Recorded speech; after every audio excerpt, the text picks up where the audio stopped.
இடம் குறையா இருந்துச்சுன்னா தூக்கி மூஞ்சில எறிங்க. உங்களுக்கான உரிமை. ஊழல் லஞ்சம் எங்கும் இல்லாத ஆட்சியில ஊழல் எந்த இடத்துல நடந்தாலும் உங்கள் சட்டமன்ற உறுப்பினராக இருந்து எந்த இடத்துலயும் நான் விட்டு கொடுக்க மாட்டேன்.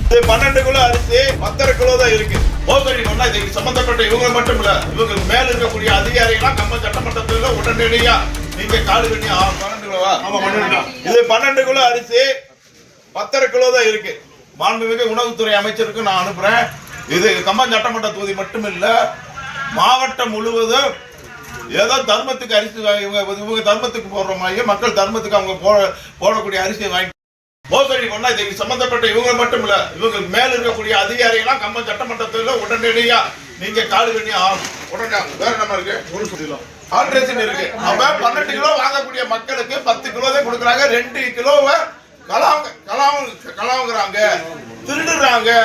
மக்களுக்கு கொடுக்கக்கூடிய அத்தியாவசியமான ஒரு பொருளை இப்படி திருடுறது சரியா? சரியா? இது சம்பந்தப்பட்ட அதிகாரிக்கு அனுப்பிச்சுக்க. இம்மிடியேட்டா தமிழ்நாடு முழுக்க நீங்க நடவடிக்கை எடுக்கும்படி உங்க பொறுப்பாதம் தொட்டு கேட்டுக்கிறேன். இந்த ஒரு கிலோ பருப்புக்கு 700 கிராம் கொடுக்குறாங்க.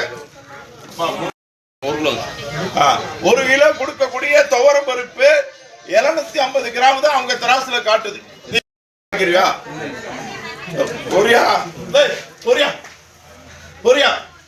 செய்யறது திருட்டுத்தனம், அதை ஏன் மறைக்கிற?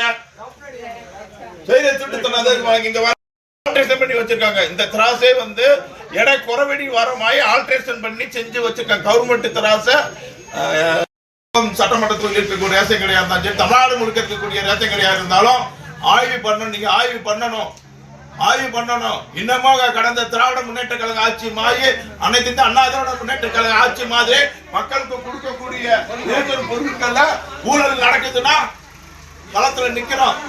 அடுத்த வயிற்று கொடுத்த பருப்புல 1 கிலோ கொடுக்கக்கூடியதுல 750 கிராம்.